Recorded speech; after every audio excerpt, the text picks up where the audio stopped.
שאנחנו כעת במצב שטבעת החנק מתהדקת סביבנו יותר ויותר,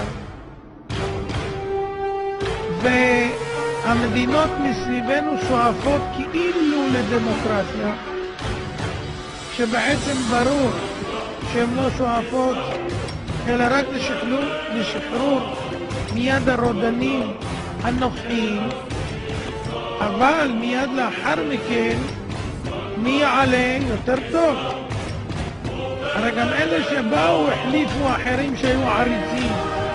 סאדאת החליף את נאצר ומובארק החליף את סאדאת, אבל כל אחד נתקע כמה שיותר. שם חיסלו את שניהם, אז הם לא נשארו הרבה זמן. אבל פה שלא חיסלו, נשארו הרבה זמן, אף אחד לא מתכוון, והם התכוונו גם להעביר את זה לילדים. קיצורו של דבר, מה שמתברר יהודים מכאן, שהמצב מסביבנו רועש ורועש. אם חשבתם שזה מהפכות, שהמהפכות הן רק בתוך המדינות האלה ואנחנו מסתכלים מן הצד, אז תראו לכם שאם השלטונות יתחלפו ויהיו אסלאמיסטים, אנחנו נהיה בבעיה רצינית.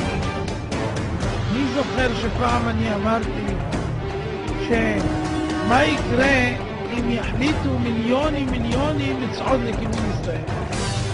הרי מסביבנו יש יותר מחצי מיליארד מוסלמים. מה יקרה? הנה אתם רואים, קשה מאוד לבלוע, אפילו חצי מיליון שהולכים בדרך, קשה לצבא אפילו לעצור אותו. מה יקרה? כך שאלתי הרבה שנים. מה קרה? עכשיו הייתה הפגנה של 2 מיליון במצרים. ומה אמרו 2 מיליון? שהם רוצים לעלות כולם ביחד לירושלים ברגל. לצעוד עד שיכבשו את ירושלים. ראיתם פעם דבר כזה? אבל צריך רחוק ככה מסיני. צריך רחוק. ומה אם זה יהיה פה מקרוב? מהגדה והלאה? מה יקרה? בואו נראה איך זה נראה. בבקשה. מה הם אומרים? מוות לישראל, מוות לישראל, על מות לישראל, על מות לישראל. ומה הם אומרים אחר כך? לעלות ולכבוש את ירושלים. תודה. אז זה פתיח.